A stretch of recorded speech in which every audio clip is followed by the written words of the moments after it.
We absolutely crushed all the predictions. I mean, just every single one of them on S&P 500 ETF. And really, this was the predictions I made 9 days ago. 9 days ago on January 13th. That's now January 21st, and we're taking a look back at the S&P 500 ETF chart. You can see that 27 people viewed this. A lot of people missed out on this video, guys. And I was telling you about these harmonic patterns, rising wedges, and more importantly, I was telling you guys, you need to watch out Wednesday, January 26th, 1900 hours UTC time for a momentum shift. I was telling you, you need to watch out for a reversal on January 20th, 2026 at 900 hours. How did we do? How the hell did we do? Well, we did pretty damn good because we predicted this momentum peak out perfect. We predicted the reversal perfect. The rising wedge, the harmonic pattern, perfect. So I do think that the S&P 500 ETF SPY is going to basically suffer a little bit more. And I say this because we've got another decent harmonic pattern that, in my opinion, could shred this thing a little bit more.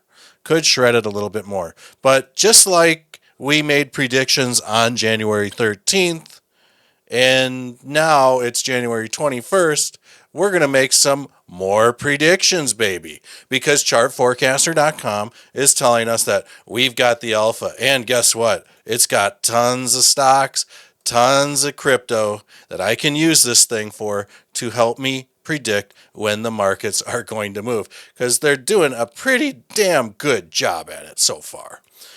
So one thing that we need to be on the lookout for on SPY is momentum building, bitches. And that's happening January 22nd at 1500 hours UTC time. What does that look like right now? I don't know. But all I know is that the momentum's going to start building tomorrow. And by the looks of it, we're nearing kind of on, market close. Will we see this thing move to the downside? I'm not sure. But I can tell you that over the last few trading sessions, there is a interesting inverse head and shoulders that has blessed the charts and has broken the neckline. So we could see this thing bounce a little bit. We could see it bounce a little bit. My hopes would be that we start to see this thing fill out a nice falling wedge or something like that. So we've got a area to look out for. January 22nd, we'll just go 1500 hours.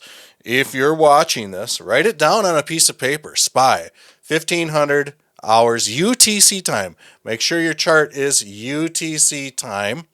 And guys, I want you to also write down that there could be volatility spikes, breakouts, pauses.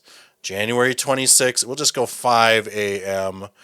So January 26th, 5 a.m. I go to the 1 hour chart, and here we go. So we'll go 5 a.m. January 26th. So right at the market open on January 26th will be when we could basically gear up for volatility spikes and breakouts or breakdown, guys. Peak momentum, January 29th at, we'll just go 1400 hours. So the 29th at 1400 hours. Here we go. And that is going to be when momentum will peak out. So we'll have a better understanding of what's going on with the markets maybe later on in the week, next couple days, next couple trading days, things like that. So this is going to get really interesting, to say the least, to see what goes on. But I may be waiting to place some options trades closer to January 29th here, when I think that the market could possibly peak out. Because like the last prediction I made with Chart Forecaster, it predicted that the momentum would peak right here. And damn, this would have been a nice trade. I didn't trade it, but it would have been a nice, quick, easy scalp. So with that said, I hope you guys enjoyed this video on SPY, and you know what? We'll do another video on this maybe early next week. So subscribe, hit that bell notification, because when I'm dropping hot alpha, man, markets aren't going to wait for you. So we'll see you on the next video.